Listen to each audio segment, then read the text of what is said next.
Okay, so I wanted to talk about the sacred secretion, my experience this past week for February.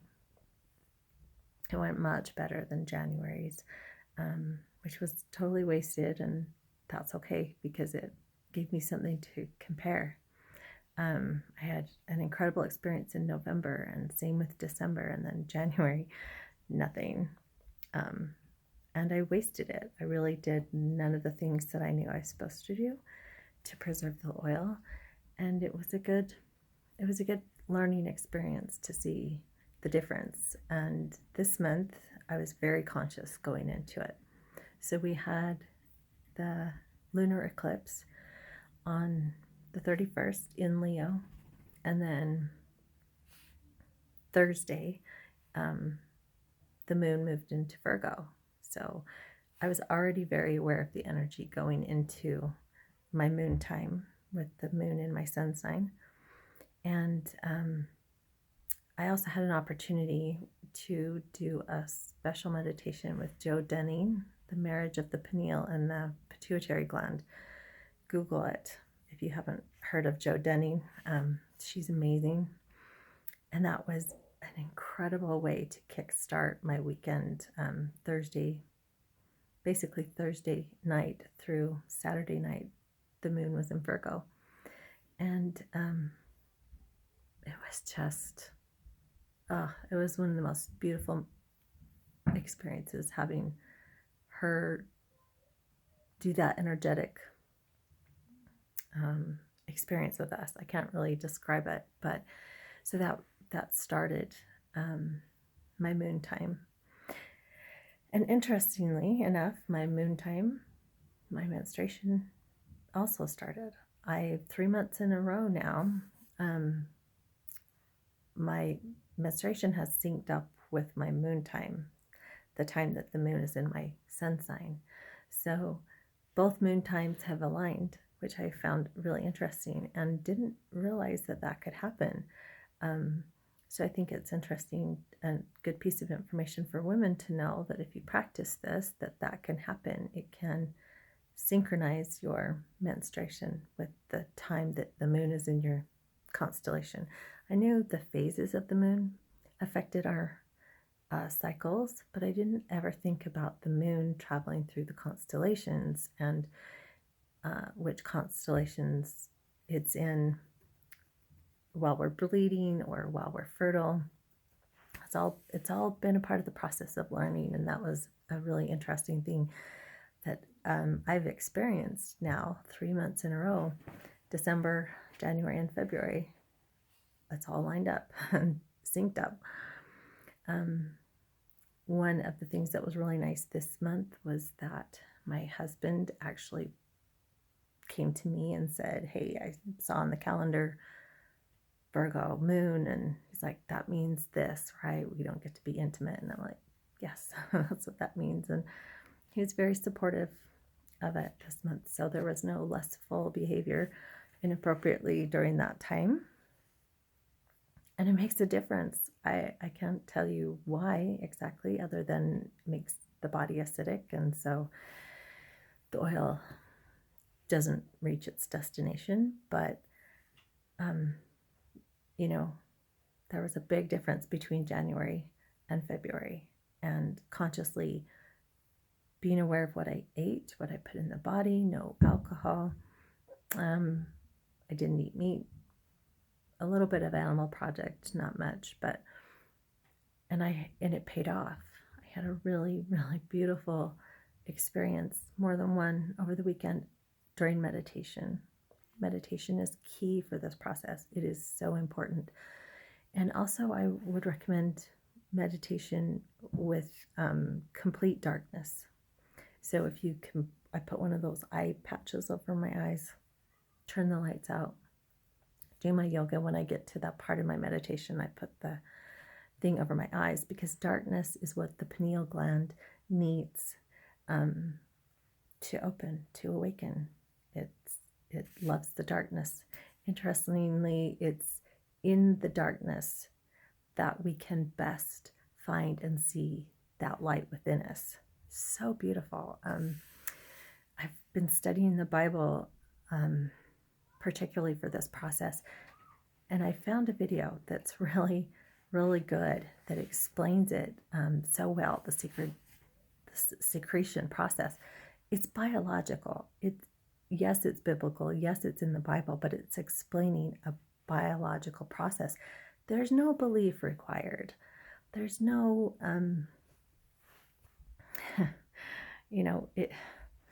anyway, she explains it really beautifully. And I'm going to post a link in either the description or the comments about her video. But one thing there was two things about her video that she left out, and I don't know if that was on purpose or she just didn't make that connection.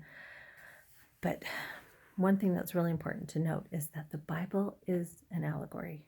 It's not meant to be taken literally. That is the biggest problem with our country, is that we have taken these beautiful truths that were written in the East by the Oriental mindset and taken them literally, and they were never meant to be taken as literal stories. Moses, not real. Abraham, not real. Noah, oh my God, not real. Okay, there is no fucking boat that carried all the animals for 40 days and all their shit and all their food. And I mean, it's an allegory. It's a story that we can use that has truth. And that's how the entire Bible is. Jesus, New Testament, it continues. There was never a man named Jesus. His name was Jehoshua, and he was a Jew. So, we're taught to pray in the name of Jesus, but that is so ridiculous because that was never, ever his name. If he existed, if he was based off a true man, his name was a Jewish name, and it was changed in Rome. I mean, the whole Bible has been tampered with. So the point is, this is an allegory. These are all allegories, but they carry beautiful, beautiful truths that help us and that can teach us about our body, the brain, consciousness, and this beautiful process of raising the oil. So I'm going to post her video in there. So that was one piece that she doesn't mention. She kind of makes it sound like, oh, you have to obey God. Do this process, yes, but also obey God. But she doesn't really say what God. I mean, there's like thousands of gods. Which one are you talking about? And in the Bible, in 1 John 1, verse 5, it says, God is light. That is absolutely right on. God is light. We find God when we make our eye single. We practice the single eye, which Jesus talks about, which is meditation, which is activating the pineal gland. And that is the light that you will see. That is what connects you to the God within you. So it was an amazing weekend. Yes, there was a lot of beautiful meditations where I was able to see sparks of that light. And that's the second thing that she leaves out, is meditation. You can't expect to do this process and not meditate. I mean, you can, right? This process takes place whether you're aware of it or not, whether you're consciously trying to raise the oil or not. But it's in meditation. It's when you're sitting with your eyes closed, focusing on the single eye, focusing on your third eye, that the magic happens. That's where the magic is. And that's, you're kind of missing the whole point if you leave out the meditation part, I think. So those were the two things that she didn't address in the video. But other than that, she had it really, really good. And so I'm going to post a link. But so I was excited to find that this week. I've had some really beautiful experiences healing with my shamanic studies. We were initiated into some rites of passage in this ancient tradition this past week. And we're working with our stones that are going to become a part of our mesa. And right now it's all about healing our stories and healing ourselves. And there was a huge piece of me that got healed this week. I've had a really hard time with the idea of my son going on his mission, and I've wanted absolutely nothing to do with it. I've been the horrible mother who says, I won't even make a doctor's appointment. Don't ask me to do anything when it comes to helping with the mission. And my husband and I had this talk about it, and then something shifted in me physically. I could feel maybe a piece of my heart coming back into place that had been dislodged or had been moved as far as to protect it, right? Something shifted in me, and I woke up Friday morning. So the moon came into Virgo Thursday night. I woke up Friday morning with a determination to help my son to the best of my ability. I'm still not on board completely with helping him, but I called and got the first thing done, which is you have to have a physical, you have to get into the doctor. So I made that appointment for him, and I was able to do it without anger or any of the dark feelings that have sat on my heart whenever I've thought about my son and his mission, because I just still, with every fiber of my being, don't want him to do this. But it's not my journey. It's not my path to decide. It's not my place to decide. And I've been unwilling to help with the process of preparing him for a mission up until a week ago. I woke up and I felt that shift within me that said, do this. and I followed that instinct and helped him, and baby steps. I'm not saying, he's got some big things coming up this month, and my intention is to not be a part of it. I don't want to be there and see him receive his patriarchal blessing at this moment. It could change in a week. I don't know.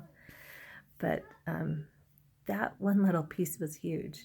Just feeling that shift inside me, and then to do something that I was so against helping in any way, shape, or form, because I don't agree with what he's doing.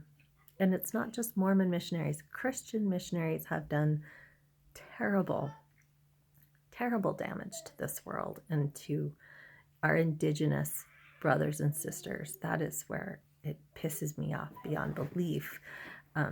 We went to Hawaii a few years ago, our last time we were in Hawaii with our boys, and I listened to this Polynesian man talk about the missionaries when they came into his country and totally took away from their indigenous beliefs and told them how they were wrong and savage, and no, you have to read this Bible and you have to talk to God our way, and is so fucked with every country that they came into.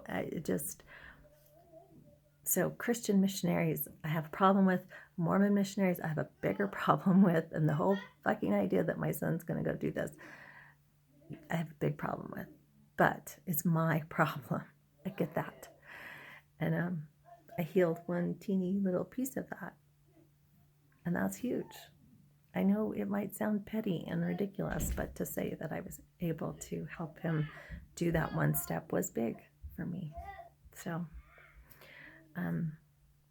some of the benefits, the reasons why I'm going to continue to do this are the creativity, the being in this flow of life, inspiration, determination to help complete and see through the things that the inspiration that comes in, then the determination to carry it out. I wouldn't be doing the vagina monologues if not for working in this process of learning to trust myself, learning to heal myself. And that's what this is. That's what the sacred secretion means to me. It's just a process of healing, and it's going to happen whether we're conscious about it or not, whether we intentionally go into that moon time or not. And if I can do anything that brings me more peace into my life with having a very large growing family, then I'm willing to try it. And I have to say, we just added our beautiful little grandson, Torin Knox, was born on the 26th of January, basically a month early. He was just anxious to get down here, I guess. And he's the tiniest little peanut. Oh, like less than 5 pounds when I saw him last week. It's like holding air. So beautiful. I love seeing my children become parents and the circle of life. It's beautiful. So I just had to share that little piece. And this month, next month, March 1st, the moon will be in Virgo, and it will also be a full moon in Virgo. So I'm really excited to have that combination of energy with the full moon and the moon being in my sun sign. It's the only time this year that I'm going to get a full moon in Virgo. So next month's going to be good. And I have a lot going on in March that I'm excited about. So, but first, vagina monologues and just getting through February. So it was a good month. Thanks for listening, and I will talk to you later. Namaste.